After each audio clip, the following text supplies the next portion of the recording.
साथियों नमस्कार, मैं विनय स्वागत करता हूं आप सभी लोगों का अपने YouTube channel our past 10 feature पर। आरआरबी एनटीपीसी का जो CBT 2 का रिज़ल्ट है वो डिक्लेयर हो ही गया है लगभग सभी जोन्स का, गुवाहाटी को छोड़ करके। अब अगला जो स्टेप है वो टाइपिंग का है और टाइपिंग को लेकर के बहुत सारे बच्चे या बहुत सारे स्टूडेंट अभी हौच-पौच की स्थिति में हैं, क्योंकि अभी टाइपिंग की उनकी जो रिक्वायर्ड स्पीड है या एक्यूरेसी है वो नहीं बन पा रही है।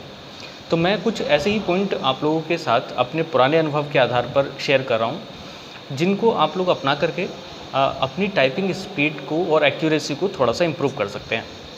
और कुछ पॉइंट ऐसे भी हैं जो आप एग्जामिनेशन हॉल में अगर फॉलो करेंगे तो काफ़ी हद तक आप अपना अच्छा खासा परफॉर्म दे पा सकते हैं। ठीक है, एक चीज़ तो अभी मुझे भी क्लियर नहीं है, अगर किसी को क्लियर हो तो बताएं कि इसमें क्या फुल मिस्टेक और हाफ मिस्टेक को अलग अलग कैलकुलेट किया जाएगा या फिर दोनों को एक ही माना जाएगा। ठीक है, ये थोड़ा सा डाउट है, क्योंकि मैं भी एनटीपीसी की पहली बार ही टाइपिंग दे रहा हूँ। बाकी इसके अलावा तो मैंने इलाहाबाद हाई कोर्ट आरओ की दी है 2019 वाले की, उससे पहले एआरओ की 2018 की, और सीबीएसई बोर्ड की सीबीएसई का जो जूनियर असिस्टेंट का पेपर था वो, यूपी ट्रिपल एससी का जूनियर असिस्टेंट का पेपर था वो। तो ये एक्सपीरियंसेस के साथ मैं आप लोगों को कुछ टिप्स और ट्रिक्स बता रहा हूँ जो आप लोग अपनाएंगे तो ज़्यादा बेटर रहेगा। तो अभी 20-25 दिन जो भी बचे हैं आप उसमें कुछ चीज़ें वर्क कर सकते हैं। तो मैं ये जो वीडियो है उन्हीं लोगों के लिए बना रहा हूँ जिनका स्पीड या एक्यूरेसी कम आ रहा है। ठीक है, जिनका चल रहा है सही तो उसमें तो कोई दिक्कत नहीं है। और मैं उस फार्मूले पर चर्चा नहीं करूँगा जो मतलब चल रहा है। ठीक है, जिसको पता है कि कैसे कैलकुलेशन होगा, कैसे क्या होगा, वो तो सब आप लोग अलग अलग वीडियोज़ देख करके समझ ही गए होंगे। तो सबसे पहली और इम्पोर्टेंट चीज़ आपको जो ध्यान रखनी है वो ये है कि हमारी जो फिंगर्स हैं ऑल 5 और 5-5-10 फिंगर्स, तो ये हमारी प्रॉपरली वर्क करनी चाहिए। ठीक है, हमारे जो ऑल कैरेक्टर्स हैं 26 कैरेक्टर्स और जो स्पेशल कैरेक्टर्स हैं इन्हीं के द्वारा मूव किए जाते हैं। तो आपकी सारी फिंगर्स सारे कैरेक्टर्स पे वर्क करनी चाहिए। यानी कि आप अच्छे तरीके से समझते हैं, अगर हम इंग्लिश की टाइपिंग करेंगे तो इंग्लिश के जो वर्ड हैं उन 26 कैरेक्टर से ही बनने वाले हैं जो आपके दिए हुए होते हैं ए से लेकर के जेड तक। तो सबसे इम्पोर्टेंट और आवश्यक बात यही है कि आप उन कैरेक्टर्स पे प्रॉपर वर्क कर लें। ठीक है, और वर्क लेटर टू लेटर करें। ठीक है, जब आप एग्ज़ाम हॉल में भी जाएंगे तो जो कठिन वर्ड होगा आप उसको लेटर टू लेटर ही करेंगे, ना कि word to word. Letter to letter मतलब जैसे स्कूल शब्द है, वर्ड है एक और इसमें SCHOOL। ठीक है, इस तरीके से कर करके आप लेटर टू लेटर टाइप कर सकते हैं, तो उससे मिस्टेक होने की संभावनाएं कम हो जाती हैं।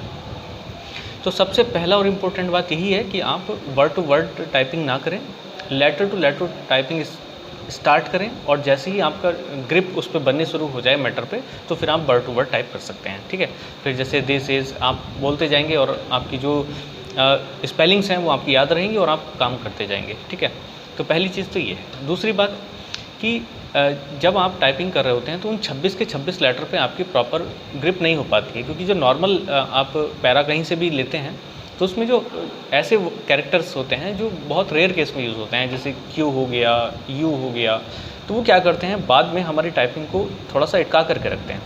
तो आप क्या करिएगा, एक आप जब टाइपिंग करने जाते होंगे किसी इंस्टीट्यूट पे तो आपको पता हो कि एक लाइन बड़ी इंपॉर्टेंट है जो जिसमें सारे कैरेक्टर्स आते हैं इंग्लिश के, वो आप अगर बार बार टाइप करना शुरू कर देंगे तो आपके 26 के 26 कैरेक्टर पर आपकी फिंगर बड़े हिसाब से चलने शुरू हो जाएंगी और कोई भी लेटर आपको दिक्कत नहीं करेगा।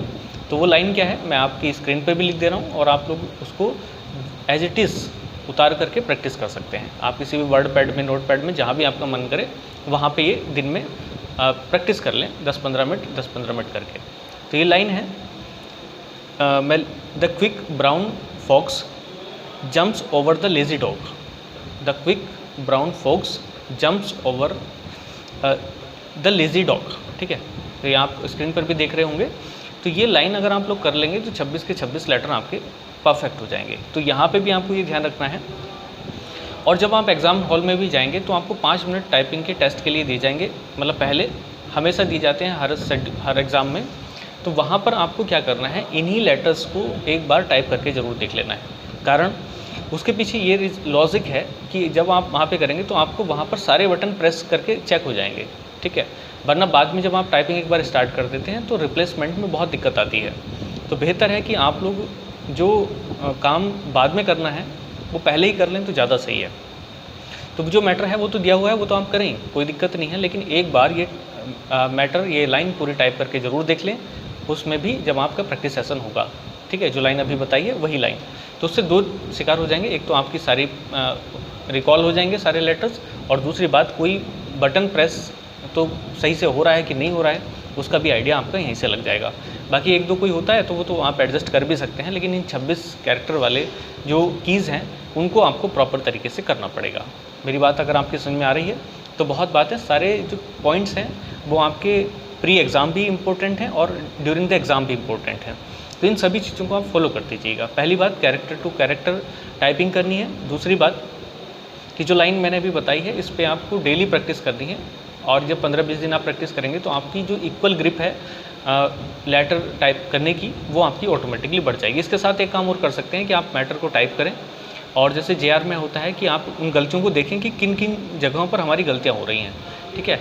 जो चीज़ हमारी गलत हो रही है उस वर्ड को आप बार बार टाइप करें, उस कैरेक्टर को आप बार बार टाइप करें, उससे भी आपकी जो गलतियाँ हैं वो बहुत जल्दी निकल जाएंगी, ठीक है। तो मैटर को अपने टाइप किए हुए ज़रूर देखें कि उसमें कहाँ गलतियाँ हैं, ठीक है। ये दो बातें हो गई। तीसरी बात जो इम्पोर्टेंट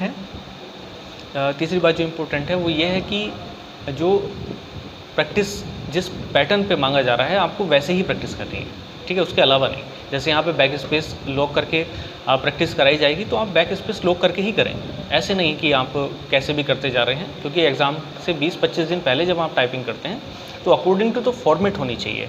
उससे पहले आप जैसे भी कर रहे थे कोई बात नहीं थी, ठीक है। अब लास्ट टाइम में आप बिल्कुल अकॉर्डिंग टू फॉर्मेट करें, और बाकी जो भी चीज़ें होंगी वो आप लोग देख सकते हैं। और लास्ट में सबसे इम्पोर्टेंट बात जो लास्ट क्या सेकंड लास्ट बात है, तो उसमें एक बात तो ये इम्पोर्टेंट है कि जब आप लेटर वहाँ पे लिख रहे होंगे या वर्ड आप वहाँ पे लिख रहे होंगे, जैसे स्कूल वर्ड आपने लिखा, तो वहाँ पर अगर आपका वाई दी हुई कोई चीज़ मिस हो जाए, ठीक है, जैसे SCHOOL इस तरीके से आपने स्कूल लिखा और वहाँ पर जो C है वो मिस हो गया, ठीक है, तो उस मिस को क्या करेंगे आप, वहाँ पर क्या करना है कि पूरा लेटर आपको छोड़ देना नहीं है, वो लेटर कह रहा हूँ पूरा वर्ड नहीं छोड़ देना है, वहाँ पर आपको पूरा ही लिखना है। S की जगह D बन गया तो आप क्या करेंगे, उसको D रहने दीजिएगा, बाकी जो आगे की स्पेलिंग है आप पूरी कर दीजिएगा HOOL, ठीक है।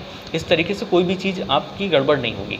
तो अगर आपका 5 लेटर बनने हैं, 5 वर्ड से 1 वर्ड बन रहा है, तो आपके लिए वहाँ पर ये वरदान साबित होगा, मैं लिख करके दे रहा हूँ, ठीक है।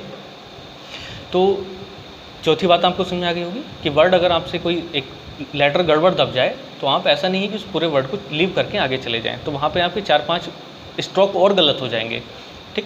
तो जैसे मैं दोबारा से बता देता हूँ, SCHOOL है और C आपका गलत D लिखा गया और आपने छोड़ करके आगे बढ़ गए तो HOOL, ये 5 कैरेक्टर और आपके गड़बड़ हो जाएंगे।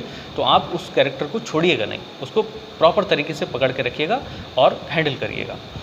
और सबसे इम्पोर्टेंट बात जो अभी लास्ट में रह गई है वो मैं आपसे बता रहा हूँ, इस चीज़ को तो आपको भूल करके भी नहीं भूलना है।